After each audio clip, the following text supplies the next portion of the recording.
Hi, my name is Arvin Vohra, and I'm going to be discussing how my program, the Vohra method, uses tests and diagnostics. We use tests in a way that's fundamentally different from how they're used in schools and in standard SAT classes, but is actually very similar to how car diagnostics are done. See, if you take your car to the shop to get an inspection, and the mechanic tells you that the car is 95% okay, well, what do you expect? You expect that he's going to fix the remaining 5%. But the sad thing is, in most schools, that's not at all what happens. If, say, a student gets an 80% on a test, that's it. He might look at the problem that he got wrong, if you're lucky. He might not even do that. And that's it. There's no meaningful follow-up of any kind to these incorrect problems. So the result is, of course, that students just make the same mistake test after test after test, and it just builds up and becomes a habitual weakness in their academic foundation. The Vohra method uses tests in the exact opposite way. And I'm just going to illustrate that with a portion of one of the diagnostics that we use. This particular diagnostic is a math diagnostic. It's called the 100-point inspection, and it's designed to be very similar to a car diagnostic. We're trying to find out where the weaknesses are, and then we're going to actually address them.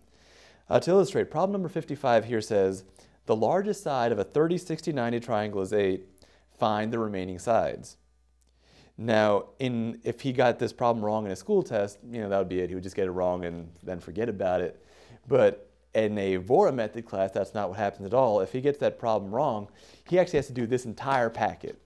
And this packet, he's going to learn to derive that formula, derive that specific formula, to derive actually a few related formulas, the formula for 45, 45, 90 triangles.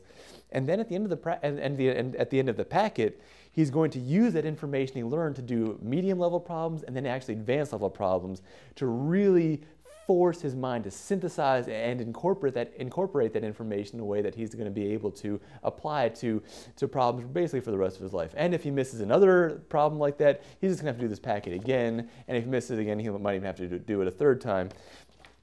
And the idea is we're really just forcing the student's mind to fully master every single important concept, whether we're talking about math or grammar or physics or chemistry or biology, whatever it is that he needs to learn. We're going to find out any gaps that he has, and we're going to fix those gaps. We're not just going to leave them the way that it usually happens. We're actually fix them. That's just one of the many innovations of the Vohra method. In the Vohra method, we've really just rethought a lot of fundamental assumptions about education. And I think that's why the Vohra method, in my opinion, is the only program that is actually more effective than private tutoring, but is fortunately a fraction of the cost.